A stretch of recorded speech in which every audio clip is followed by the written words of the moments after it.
Thank you very much for coming down to have a chat to us. Your expertise within the Bonn Convention at the moment is advising on climate change and sharing groups on climate change. How are we specifically seeing climate change in the UK and locally? Yeah, I mean, it's great you're here, first of all, on my home patch, but we are seeing climate change across the UK. We're seeing animals arriving earlier, some arriving later. We're seeing ecosystems changing, habitats are changing. So we're less good in some areas for some species, some are increasing in number as well. So that change and that rate of change is a real problem for us. But we are monitoring it really carefully, and we will then base our action on the results of that monitoring. And what would you say to people that don't really believe climate change is happening at all? Yeah, I see that point, but actually it's happening really rapidly. And my background is in animal ecology. It's looking at what the animals do. And what they're telling us is things are changing, things are getting more severe, the climate is warming, the rainfall pattern is changing, but that doesn't happen all in a systematic way, and it's the uncertainty around this that people will see in their daily lives. They'll see heavier rainfall, they'll see longer heat waves. So it is happening, and the animals are telling us that as well as the scientists. Apart from the changing of their pattern, what is the main impacts on the chance of survival of migratory species? Migratory species do adapt to climate change up to a point, but the changes we're seeing now are so severe already in terms of longer warm spells, heavier rainfalls, that they can have a really tough time, and that can change when they migrate, how they migrate, and where they go to. But that overall condition for them becomes tougher and tougher, and that's what we're beginning to see, and that's what we're really worried about.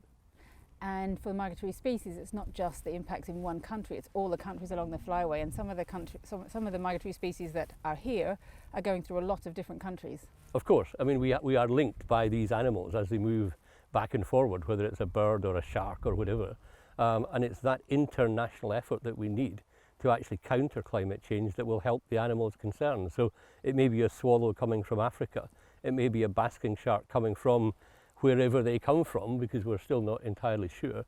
But that pattern is changing, and that's what we need to work together to find out more about. And why should the British public care about species that are only here for some of their life cycle? They're not fully British species. Well, they are fully British, of course. I mean, they are here for part of the year. It may be summer or birds coming down in winter time, but we have an international responsibility to look after them and work with other countries to actually look after them. So yes, they're only here part of the time, a swallow or a bird coming down from the Arctic over the winter time, but that is a critical time for them. They are here to feed or breed, so we really do need to look after them, and we do look after them. We have great public interest in nature conservation and in climate change as well. So I'm optimistic that we can do more. We need to do more, but actually we have that responsibility to look after them. And the British public have definitely bought into the idea of putting out bird feeders, which is a simple action. Do you think they can be brought into this idea of actually having to tackle their own impacts on climate change, which is a much less concrete, simple thing to deal with? Yeah, of course they can. I mean, the people across Britain are actually very receptive to taking that individual action, and putting bird feeders out over winter, really helpful.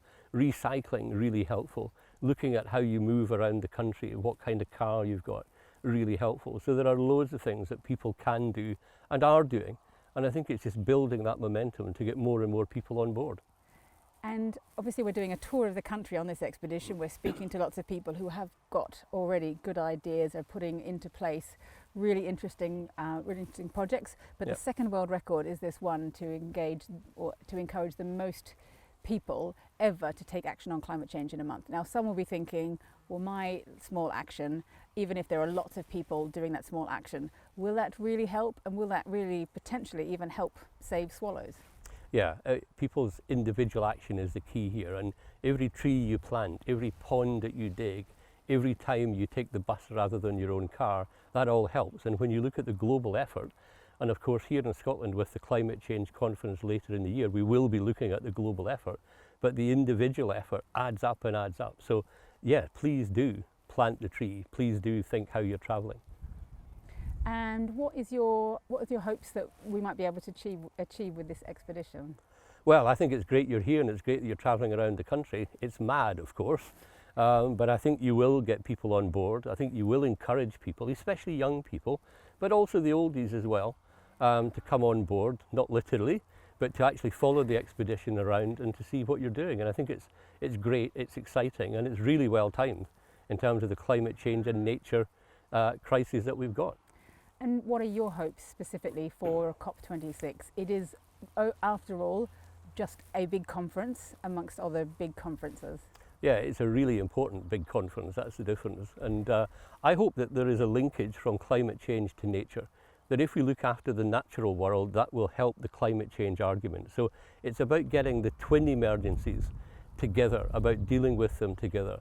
And if that comes from Glasgow in terms of concrete action going forward, as well as clear targets on carbon, that would be a real win for me.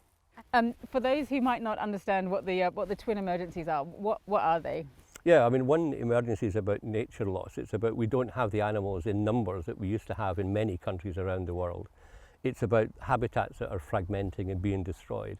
Linking that to climate change, which is causing this change in timing, this change in climate overall, is really important, because as the climate change, animals will adapt. But actually getting our woodlands, our peatlands in good order will really help the climate change argument. So they are intertwined.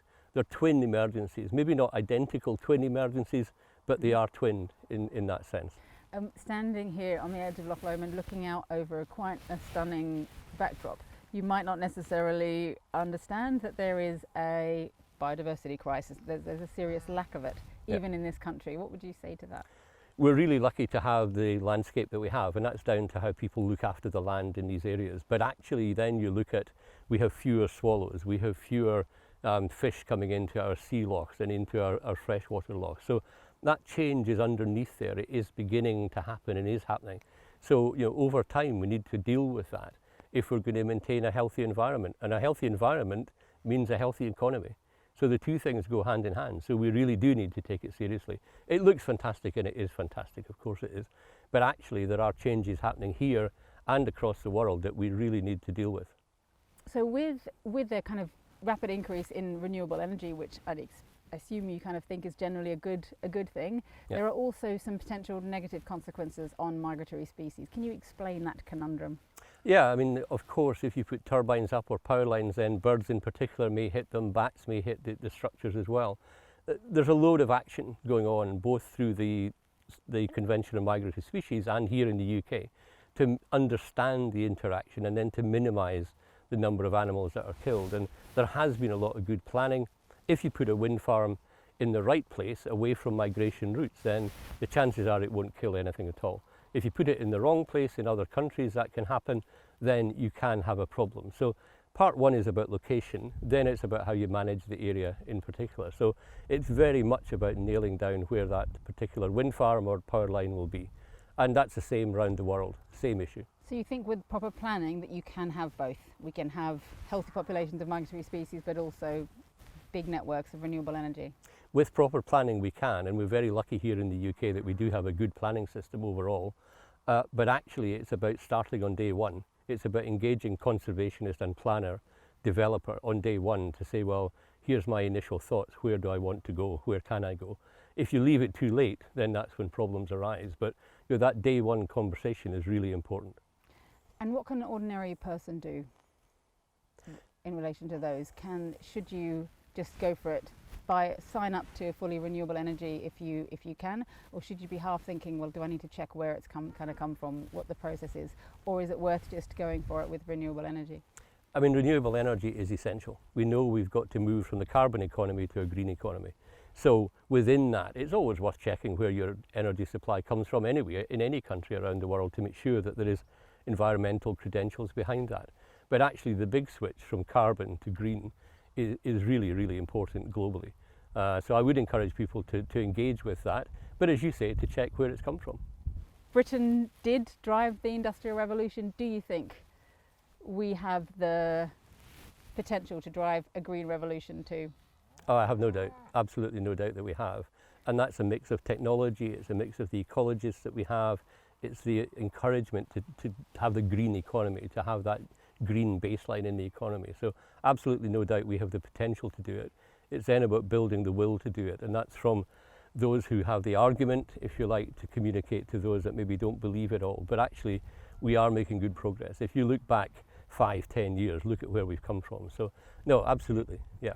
And do you think mass public engagement, for example, through Countersin, people showing individual actions, do you think that helps us to make that argument to create the momentum? It's really important. I mean, what you're doing now is really important because it shows people what can be done, and it makes the point as you go around the country that there is something that can be done. And it's not a counsel of despair, it's saying actually take action, action will be effective.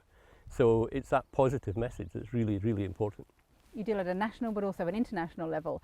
How are the methods of international planning for conservation, for looking after species, particularly in decline, how is that whole process changing at a global level now that our climate is changing so fast? It is changing, and it has to change because animals are appearing in areas that they've never been in before. Climate change is encouraging them to move in a different way.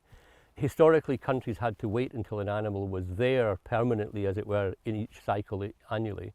Now we're encouraging countries to take action ahead of that arrival overall, and that's quite a big change and will help, we hope, going forward. Thank you very much.